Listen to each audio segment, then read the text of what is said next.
It's no secret that Americans love meat.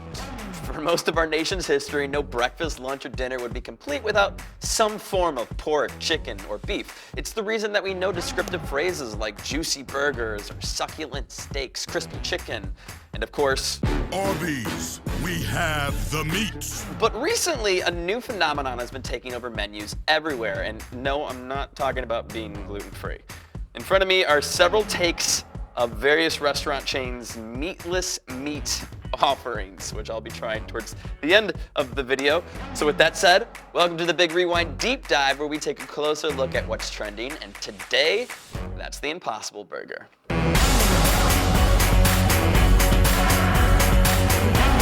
Tastes like a beef burger. It's made of fucking beef right here. You see that? That's beef. Like many of our deep dives, in order to understand the phenomenon that is the Impossible Burger, we first have to take it back.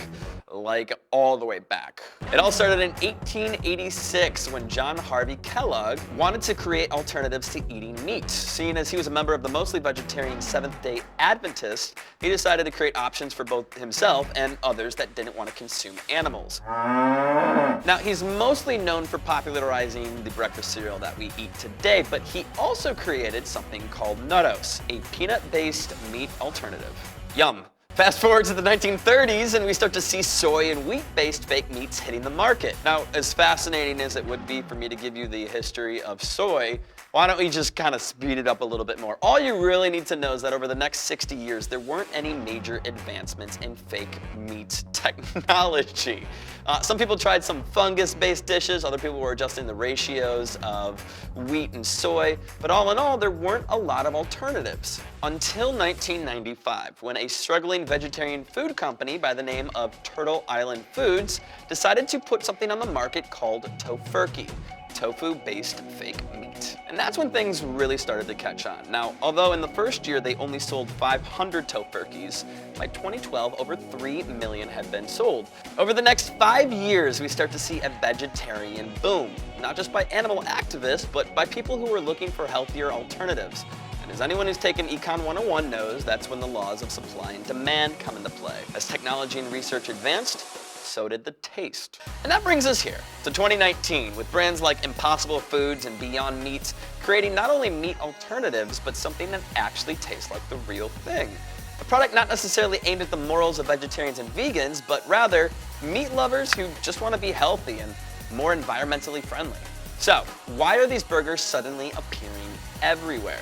Well, Impossible Foods website is more than happy to give you a full-on thesis-level analysis, but the short answer is pretty easy. Food technology and research has come a long way in the last 10 years. Food scientists have been able to pinpoint the exact part of meat that causes meat to taste like meat and recreate it without meat. How many times do you think I'm gonna say meat in this video? Like? Over 100? Over under? As the process becomes more regular and simplified, supply goes up, production costs come down. Before you know it, you have a lot more options.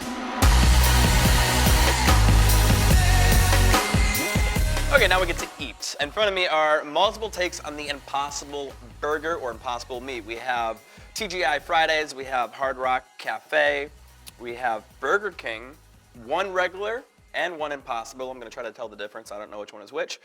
We have Dunkin' Donuts, which is beyond sausage, because it's a breakfast sandwich.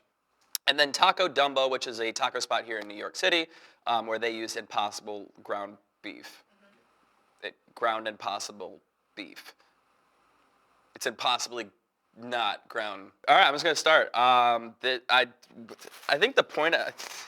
Should I tell people that I'm not like a huge burger fan? Like, I'm so not qualified for this in the slightest. But let's before I try any of these, I want to try to tell the difference between Burger King to have a clean palate. I don't know which one of these is regular and one's not. They're not even warm anymore. I put it in the microwave. Here we go.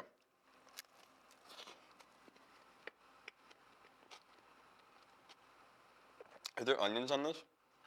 I'm allergic to onions. Are you I'm kidding. Something you should have told us. Her eyes went so bad. I'm so sorry. It's not bad. Okay.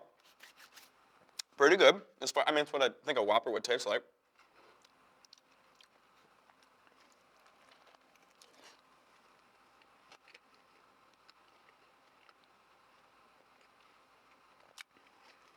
Was the first one the Impossible? You want to know? Yeah. This is the Impossible? Yeah. This is significantly better. Seriously? Really? Wow. Impressive. This is a way better Whopper. And it's not even the real meat. That's shocking. Okay. This just got really exciting. You just turn the temperature up to 105. These are so big. This is why I don't eat burgers. 'Cause I don't. What's on top of it? An onion ring? Onion ring on it,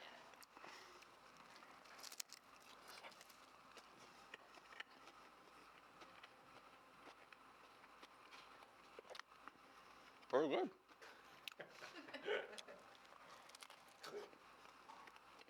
A lot of texture, which I didn't think. I think like more like plant-based, it would fall apart a little bit easier. No. Okay. Good.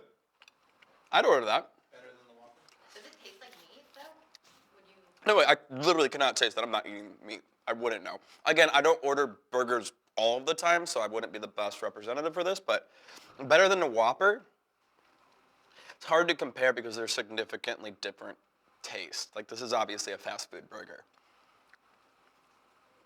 But I'd be more likely to order this, like if I'm in a hurry, than actually sitting down at Hard Rock and getting a burger over something else. Okay, and this is Friday's.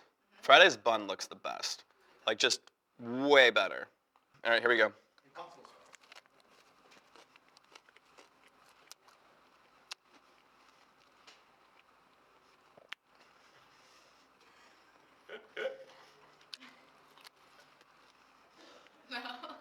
No. No. Noticeably worse. Noticeably. And it's leaking. Which I suppose if like you're into that with a burger, but I'm OCD and I'm cleaning my desk as we go. And those are both Impossible patties. Hard Rock, by far. With and without the onion ring, but if you're gonna ask yourself, order it with the onion ring. Which one's more expensive? They're actually both 19, I think. They're $19? These burgers are $20? That doesn't help. I don't like breakfast sandwiches. This thing is cold. This is solid too. Like,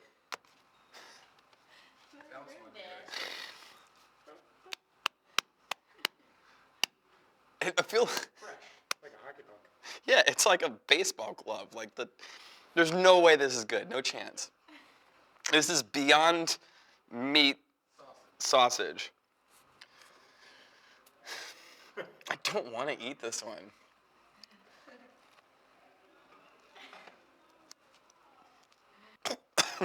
No. The thing that stands out to me about this, and this, to be fair, disclaimer, I'm not a big sausage fan. It's almost like they're trying too hard to make it taste like sausage.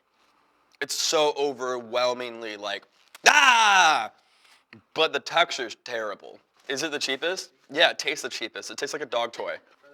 Try the taco. This one I think is gonna be the best.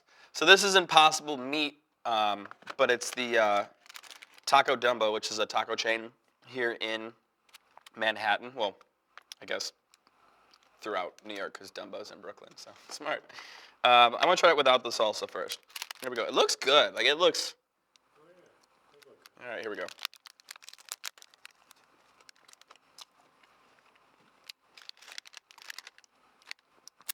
What's all this? Is this beans? I would eat this willingly over anything else on this table. Like, I would go to Taco Dumbo next week for lunch and order this without a problem. Black bean mash. Yeah, that's the only critique I would have for this, is that's almost a little. Vegan lime crema. What? And vegan lime crema. Vegan lime crema. Yeah, the mash is the only critique, is that it's almost a little too overwhelming because there's so much of it. There's just so, look how much of that is just pure mash. In compared to all tacos, 6.5 out of 10. For something that is no meat in it. Good. I want the Impossible Whopper. That's what this is what I'm going back to. Listen, final thoughts. I'm not a big beef or meat person in general. Would I order any of this and compare it to about the same as a burger? Yeah. Yeah. If I'm feeling like a burger, I have no issue substituting this. I don't feel like I'm missing anything, especially with the Whopper. All right, what do you think? Do you like Impossible or Beyond Meats? Have you tried it yet? Let us know in the comments below. Also, below me, right her, you can click subscribe, and you can also click that little bell to make sure you stay up to date on all of our big rewinds and deep dives. More next week. Click over here to see our most recent video. That is it from me. My name's Erik Zachary. I'll see you next week. Bye!